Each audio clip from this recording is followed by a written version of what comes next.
নমস্কাৰ, মোৰ আন এটি ভিডিঅ'লৈ সকলোকে স্বাগতম জনালোঁ। প্ৰথমে কৈ লওঁ, যদি মোৰ ভিডিঅ'টি ফেচবুকত চাই আছে মোৰ পেজটি ফ'ল' কৰি দিব, আৰু যদি মোৰ ভিডিঅ'টি ইউটিউবত চাই আছে তেনে মোৰ চেনেলটো ছাবস্ক্ৰাইব কৰি দিব। আৰু এতিয়ালৈকে আপোনালোকে যিমানখিনি মৰম আৰু আশীৰ্বাদ দিলে তাৰ বাবে আপোনালোকক বহুত বহুত ধন্যবাদ। খুৰাহঁতৰ পুখুৰীত মাছ মাৰিছিলে, আমাকো কেইটামান দিলে, তাকে মানুহজনে কাটি বাছি চাফা কৰি দিছে। আৰু আজি বনাবলৈ লৈছোঁ ব্ৰকলিৰ লগত মাছৰ জোল। ফুলকবিৰ সলনি আমি মাজে সময়ে এনেদৰে ব্ৰকলিৰ লগতো মাছৰ জোল বনাই খাওঁ, আৰু আপোনালোককো দেখুৱাবলৈ বিচাৰিলোঁ। জোল বনাবলৈ প্ৰথমে মই এটা ডাঙৰ চাইজৰ পিঁয়াজ লৈছোঁ, দুটা জলকীয়া, অকণমান আদা আৰু কেইটামান নৰসিংহৰ পাত। এতিয়া গোটেইখিনি এটা মিক্সাৰত পিচি ল'ম। সৰু চাইজৰ 3টা বিলাহী কাটি লৈছোঁ, এইখিনিও এতিয়া পিচি ল'ম।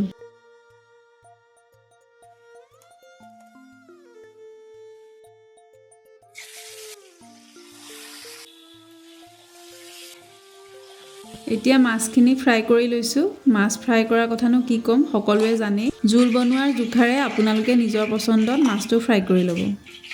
এয়া অলপ ব্ৰকলি লৈছোঁ, তাৰপিছত এইখিনি এতিয়া অলপ তেলত ভাজি লওঁ।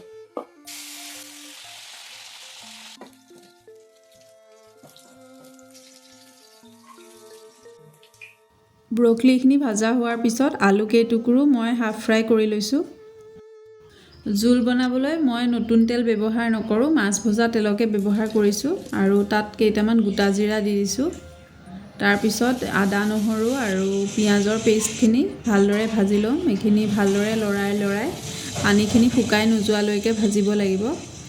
আৰু এয়া ভাজি দেখিছে নহয়, অলপ ধৰাৰ নিচিনা হৈ গৈছে। এতিয়া বিলাহী পেষ্টখিনি তাত দি দিম।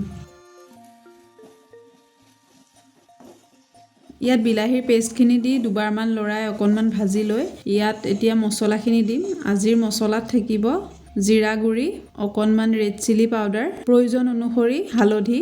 তাৰপিছত এইখিনি ভালদৰে অকণমান লৰাই ল'ম যাতে তলত লাগি নধৰে।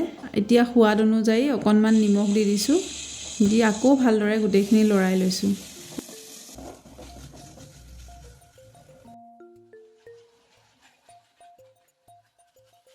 এতিয়া ইয়াত সৰু সৰুকৈ কাটি থোৱা 2টা কেঁচা জলকীয়া দি দিছোঁ।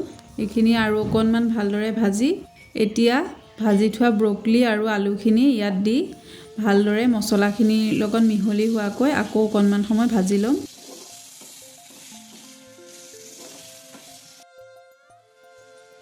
প্ৰয়োজন অনুসৰি ইয়াত গৰম পানী দি দিম। অকণমান উতল অহাৰ পিছত মাছ কেইপিচ দি পেলাই আৰু অকণমান সময় উতলিবলৈ দিম। শেষত অকণমান মান ধনিয়া দি আমাৰ আজিৰ তৰকাৰীখন সম্পূৰ্ণ কৰিম। ভিডিঅ'টো চাই কেনে পালে কমেণ্ট কৰি জনাবলৈ নাপাহৰিব। ধন্যবাদ।